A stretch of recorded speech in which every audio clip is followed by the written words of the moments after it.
ओम श्री गुरु गोरक्षनाथाय नमः। सर्वप्रथम आज के इस 2 दिवसीय वेबिनार के मुख्य अतिथि के रूप में प्रोफेसर जगदीश सिंह सर, पूर्व संकाय अध्यक्ष एवं पूर्व विभागाध्यक्ष भूगोल विभाग, दीनदयाल उपाध्याय गोरखपुर विश्वविद्यालय गोरखपुर को मैं प्रणाम करता हूं। सर, आपको सादर नमस्कार है। इसके अलावा गोरखपुर में पर्यटन अध्ययन की नींव रखने का श्रेय अगर किसी को जाता है तो जो आज की विशिष्ट अतिथि हैं प्रोफेसर नूतन त्यागी मैडम, पूर्व विभागाध्यक्ष भूगोल विभाग, दीनदयाल उपाध्याय गोरखपुर विश्वविद्यालय, आपको भी मैं प्रणाम करता हूं। और शहीद बंधु सिंह डिग्री कॉलेज के प्राचार्य डॉक्टर उग्रसेन प्रताप सिंह जी का भी मैं आभारी हूं, धन्यवाद उनको ज्ञापित करता हूं कि उन्होंने मुझे अवसर दिया यहाँ पर जो प्रस्ताविकी है इस 2 दिवसीय कॉन्फ्रेंस को बताने के लिए। क्या स्क्रीन दिखाई पड़ रही है जो मैंने शेयर की है? हेलो हेलो जी सर दिखाई दे रही है जी। ओके, ठीक। तो पर्यटन मनुष्य द्वारा की जाने वाली एक ऐसी क्रिया है कि जिससे पूरे विश्व की सामाजिक, सांस्कृतिक, आर्थिक एवं पर्यावरणीय दशाओं को बदला जा सकता है। पर्यटन तेजी से बढ़ता हुआ एक ऐसा धुआं रहित उद्योग है, स्मोक लेग इंडस्ट्री के रूप में है, कि जो कहीं ना कहीं लोगों के जीवन पद्धति और जीवन स्तर में बदलाव लाने की क्षमता रखता है।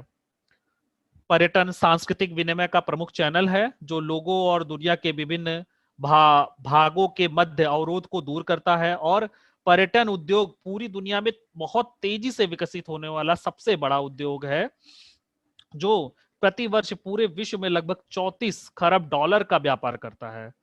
यदि वर्तमान के संदर्भ में देखेंगे तो कोरोना महामारी के दौरान पूरे विश्व में अगर सबसे ज्यादा प्रभावित होने वाला कोई उद्योग रहा है तो वो पर्यटन उद्योग रहा है। और पर्यटन उद्योग इस दौरान कहीं ना कहीं पूरा धाराशाही हो गया है।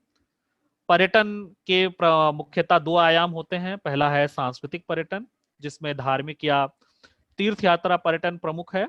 दूसरा है पर्यावरणीय या प्राकृतिक पर्यटन, जिसमें हम प्रकृति या पर्यावरण से जुड़े हुए क्षेत्रों का जो है हम कहीं जाकर के वहां घूमना और उसका जो है कहीं ना कहीं पर्यटन करते हैं। संयुक्त राष्ट्र संघ द्वारा वर्ष 2002 को अंतर्राष्ट्रीय पर्यावरण पर्यटन के रूप में मनाए जाने से पर्यावरण पर्यटन के विश्वव्यापी महत्व और उसके लाभों और प्रभाव को भी मान्यता मिल गई है।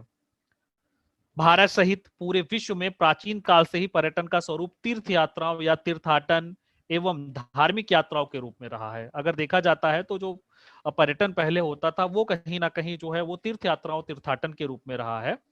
आधुनिक भारत में या आधुनिक विश्व में या आधुनिक पर्यटन की अगर हम बात करते हैं तो जो लेस्योर या खाली समय में जो एंजॉयमेंट पर आधारित है वही पर्यटन है। उसका प्रारंभ 16वीं शताब्दी में यूरोप में औद्योगिक क्रांति के दौरान हुआ था, जब उद्योग में काम करने वाले लोग, कामगार छुट्टियों में पर्यटन के लिए प्राय जाया करते थे। स्लाइड कहां चली गई? जस्ट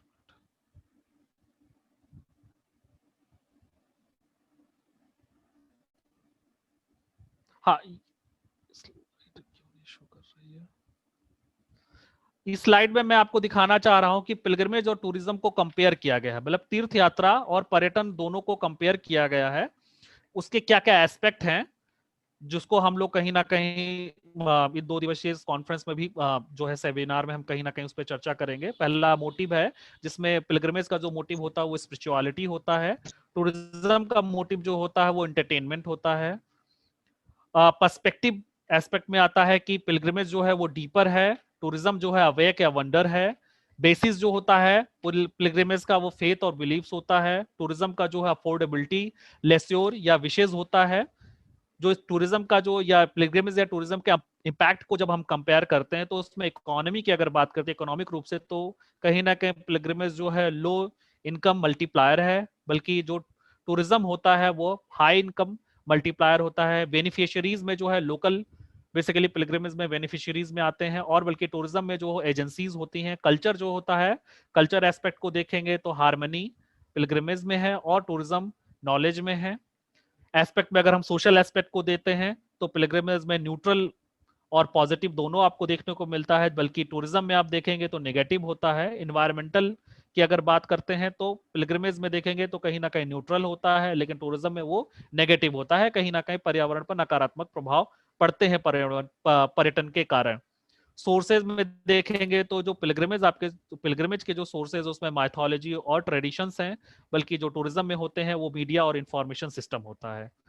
एस्पेक्ट में ऑपरेशन एस्पेक्ट में देखेंगे तो mostly unrecognised but mutually cohesiveness होता है, बल्कि टूरिज्म में जो होता है ऑर्गेनाइज फॉर कंपेनियनशिप होता है। रिजल्टेंट में है पिलग्रिमेज में को हीलिंग स्पिरिचुअल काउंसलिंग है, जबकि टूरिज्म में जो है वो प्रमोशन ऑफ बिजनेस है।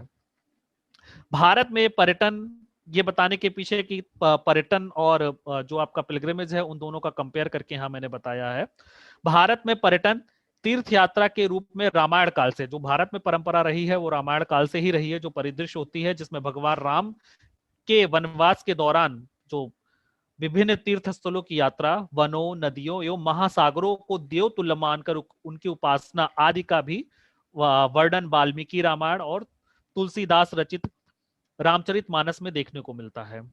भगवान राम की वनगमन यात्रा सांस्कृतिक एवं पर्यावरणीय या प्राकृतिक पर्यटन का मिला जुला रूप है तथा उन क्षेत्रों में पर्यावरण एवं सांस्कृतिक धरोहर के संरक्षण का भी संदेश देती है। इसी दौरान हम महाभारत को अगर देखते हैं, इसी प्रकार अगर हम महाभारत को देखते हैं तो महाभारत के वन पर्व में पांडवों द्वारा वनवास के दौरान तीर्थ यात्रा का भी वर्णन मिलता है। पुराणों और उपनिषदों की बात करते हैं तो ब्रह्म पुराण एवं जो कुर्म पुराण है उसमें तीर्थाटन, तीर्थ यात्रा का महत्व, तीर्थ स्थलों की विशेषता तथा यात्रा के नियम एवं फल का विस्तृत वर्णन मिलता है।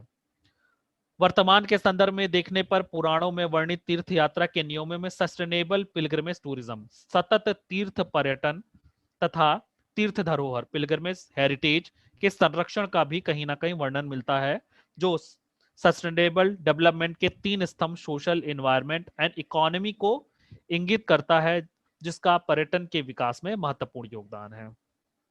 इसी प्रकार बौद्ध काल और उसके उपरांत के कालों में देखते हैं कि बौद्ध भिक्षुओं द्वारा भगवान जो भगवान बुद्ध के जो विभिन्न स्थल हैं, बौद्ध स्थलों की यात्रा करते हैं बौद्ध भिक्षु, जो वर्तमान में बुद्धिस्ट सर्किट के रूप में कहीं ना कहीं विकसित कर दी गई है, जिसमें भगवान बुद्ध के जन्म से लेकर के उनके महापरिनिर्वाण स्थल तक की यात्रा की जाती है। इसी प्रकार जो है उस काल में आप देखेंगे कि फाहायान और वेंगसान जैसे कई यात्री आते हैं जो कहीं ना कहीं भारत की यात्रा करते हैं।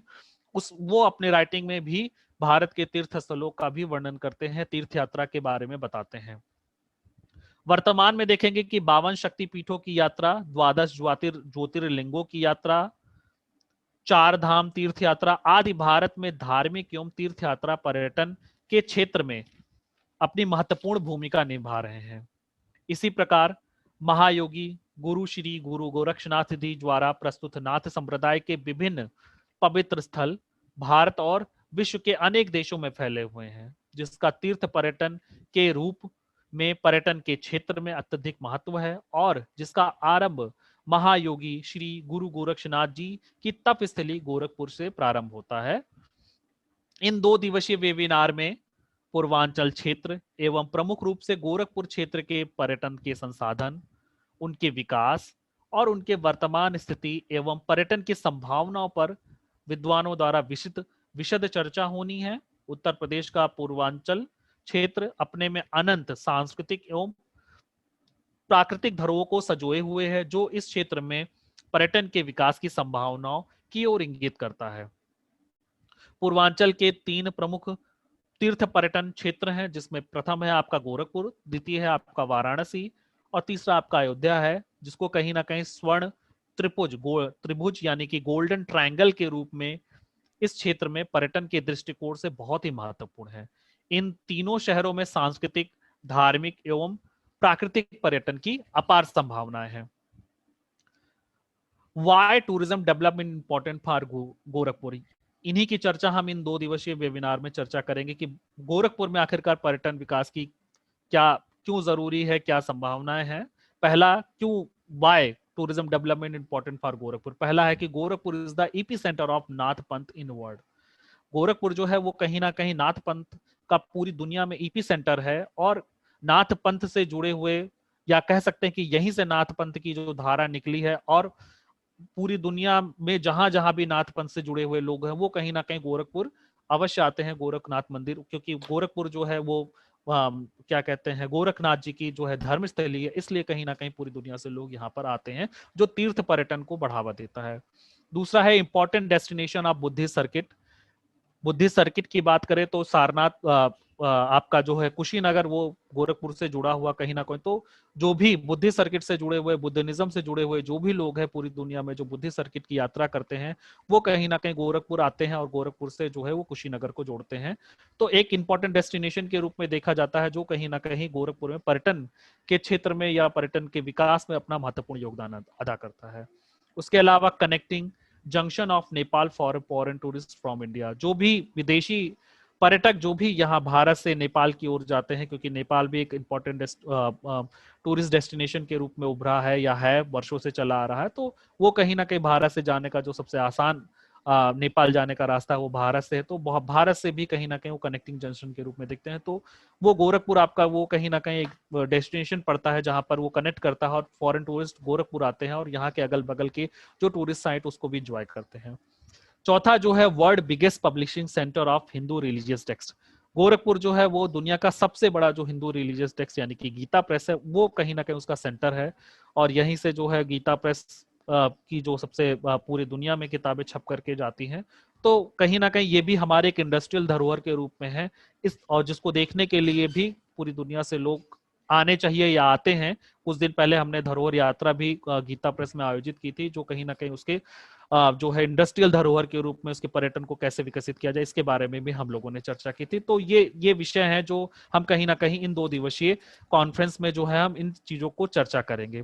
इसके अलावा जो 2 दिवसीय वेबिनार है, जो उसमें मुख्य चर्चा का जो विषय होगा उसमें होगा गोरखपुर को पर्यटन क्षेत्र के मॉडल के रूप में विकसित करना, कैसे विकसित किया जाए, और पूर्वांचल क्षेत्र को उसी मॉडल के आधार पर उसको कहीं ना कहीं उसी आधार पर उसका डेवलपमेंट करना, इसकी भी चर्चा होगी। दूसरा है कि गोरखपुर एवं पूर्वांचल में धार्मिक एवं तीर्थ पर्यटन के क्षेत्र में, जैसे बुद्धिस्ट सर्किट है, नाथ संप्रदाय है, इसके अलावा जो है जैनिज्म सर्किट भी जुड़ा हुआ है, आदि की राष्ट्रीय एवं अंतरराष्ट्रीय पर उसको विकसित करना, जिससे कि गोरखपुर में जो है पर्यटन की संभावनाओं को और बढ़ाया जा सके।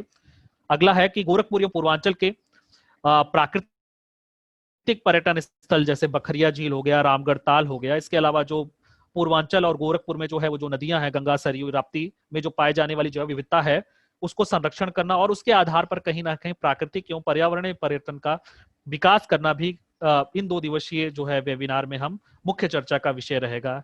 इसके अलावा पूर्वांचल की और गोरखपुर की जो सांस्कृतिक धरोहर मूर्त और अमूर्त रूप में जो भी है उसको संरक्षित करना, और लोगों को संस्कृति और प्रकृति संरक्षण के लिए प्रेरित करना, ये कहीं ना कहीं इन 2 दिवसीय वेबिनार में जो है वो विद्वानों द्वारा इस पर विशद चर्चा होगी। बस इन्हीं शब्दों के साथ मैं धन्यवाद कहना चाहूंगा। बहुत बहुत धन्यवाद।